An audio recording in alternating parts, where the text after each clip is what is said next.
Hello, I'm Randy McGraw with Hub International Insurance Services. Our company is pleased to be working with Eastlet ISD over the years, and today we're going to give a presentation on the requirements of the Affordable Care Act and the requirement to offer coverage to all employees that work more than 130 hours per month on average. Sorry I couldn't be here in person today. Lisa Olguin, a Senior Benefits Consultant with Hub, is here and is available to answer some questions after this presentation. Today's presentation is going to address some new provisions of the Affordable Care Act. It's referred to as full-time employee determination.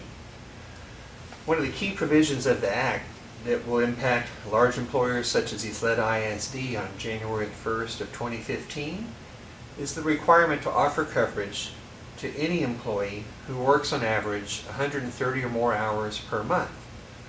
When we say any employee, that includes what were formerly categorized as part-time, substitute, or temporary employees that weren't deemed eligible for the health plan. In 2015, it doesn't matter what category they're in. If they test out to equal 130 or more hours worked on average per month, then they must be offered coverage, the same as any other formerly full-time active employee. This isn't intended to be a technical presentation about all the gotchas in terms of determining hours worked, etc. It's really just an overview for principals and managers so you understand why Eastlet ISD is addressing its policies and asking for your cooperation in helping to maintain the labor pool as you work towards your goals of educated employees and staying within your fiscal constraints. There's two ways that employers go about counting the hours. The first one is pretty straightforward and easy. For hourly employees, you just count the number of hours worked during the measurement time period. Now there's a special provision for school districts where you do have to add 501 hours to account for the winter, spring, and summer breaks. You take the number of hours worked, add the 501, divide by the number of months in the time period. If the answer is greater than or equal to 130, then that employee is offered coverage under the plan. Slightly different approach for substitute teachers. Substitute teachers are paid on either a half-day or a full-day rate. In this situation, since they're not paid on an hourly basis, if they worked 1 hour a day, it has to count as a full day's work.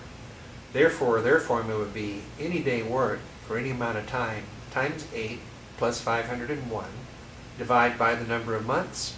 Again, if the answer is greater than or equal to 130, they must be offered coverage as well. The measurement period that the district is going to use is referred to as a 1-year measurement period. For ongoing employees, and that would be employees that have been working at the district for more than a year, the district is in the process of measuring those employees to determine how many of them pass the test. Any of them that pass the test will be offered coverage under the plan. The coverage would start on January the 1st. The time that they can stay covered under the plan is referred to as the stability period. That will also be equal to 1 year, or in this case, for ongoing employees, the calendar year 2015. It's important to note that it doesn't matter how many hours they work in 2015. All that matters is how many hours did they work during the measurement period that was used.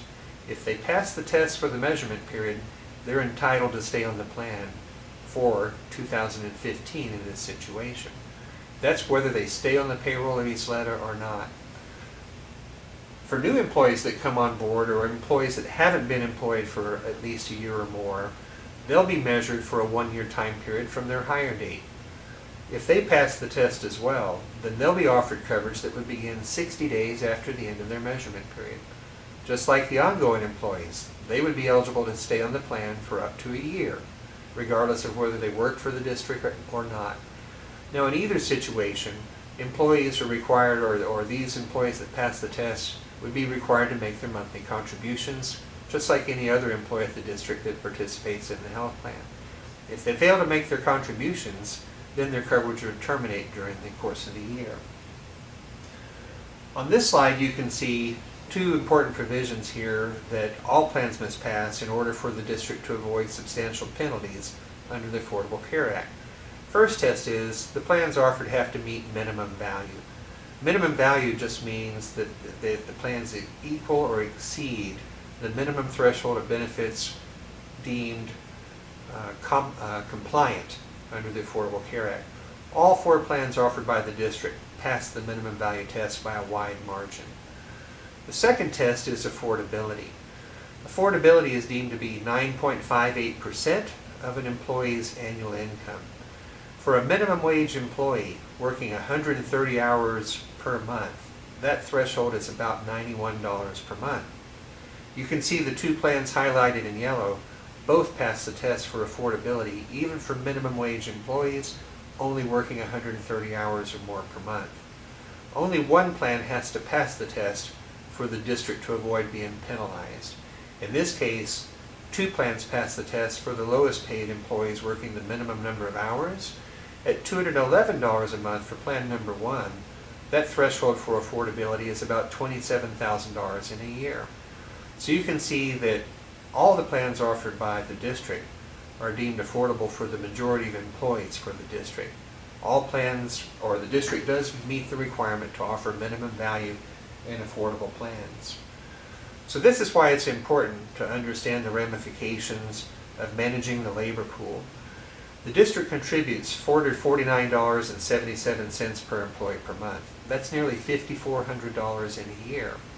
If 100 new employees are determined to be eligible and take coverage, that's a $540,000 annual impact to the district.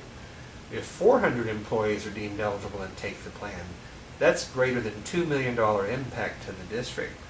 And that could be an impact to the district regardless of whether these employees continue to be on the payroll or not. For regular employees, if they terminate coverage, they leave the district and the district stops contributing. For these variable hour employees that we're testing, once they're deemed eligible, they can stay on the plan for up to a year.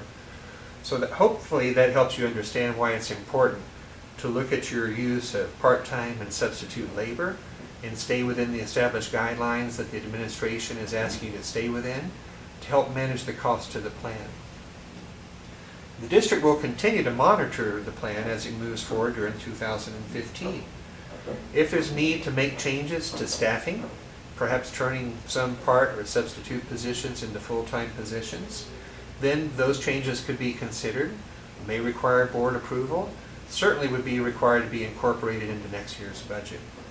If there are going to be changes to the policies, then administration will be sure to advise the principals and managers throughout the year. We appreciate your attention during the presentation.